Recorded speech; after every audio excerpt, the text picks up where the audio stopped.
Welcome back to another episode of Sacred Wild Man. My name is Roy, and today I will be introducing the first video to a series that I will be doing titled Reclaiming Masculinity.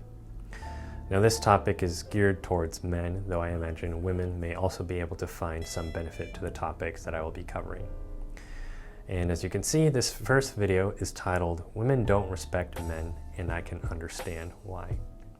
Now this is something that I've been exploring within myself and also just observing from society as a whole for probably the last couple of years. And only recently have I really kind of solidified some concepts that I can communicate and put together. So I wanted to start with this topic first because I am noticing two sides of the same coin in regards to masculinity, and specifically to a type of dark or immature masculinity. So to start with one side of the coin, looking at the traditional old model of masculinity.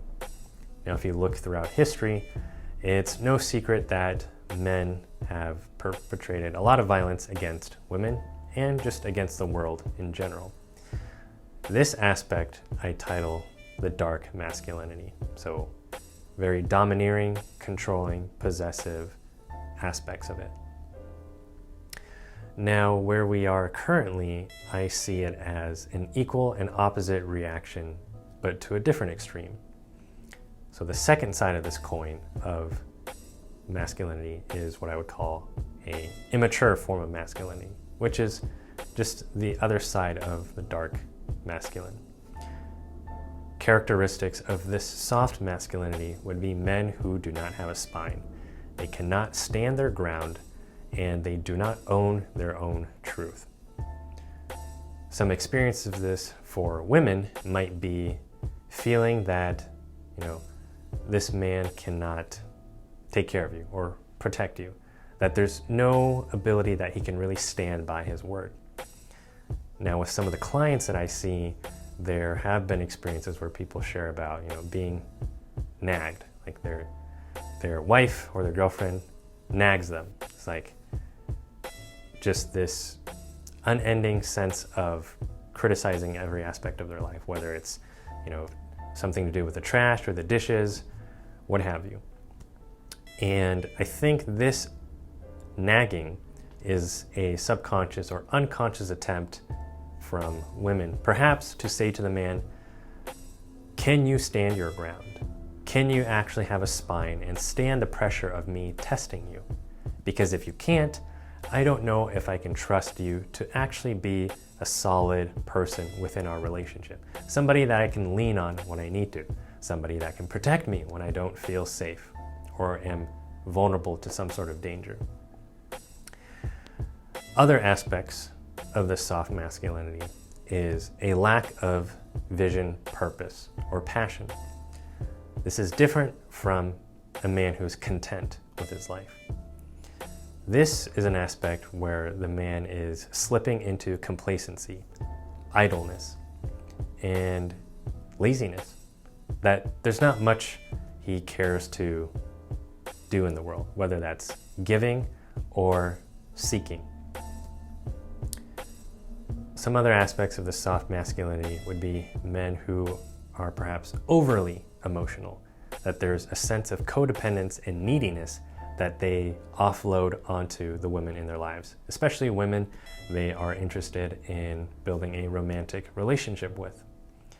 And often for these women, their first response is to push him away. Like there's something just icky that just doesn't feel right to have all those emotions and neediness put onto her. Now, my opinion is that this form of soft masculinity is immature masculinity. It is the opposite pole of the old traditional dark masculinity, and they are just two sides of the same coin.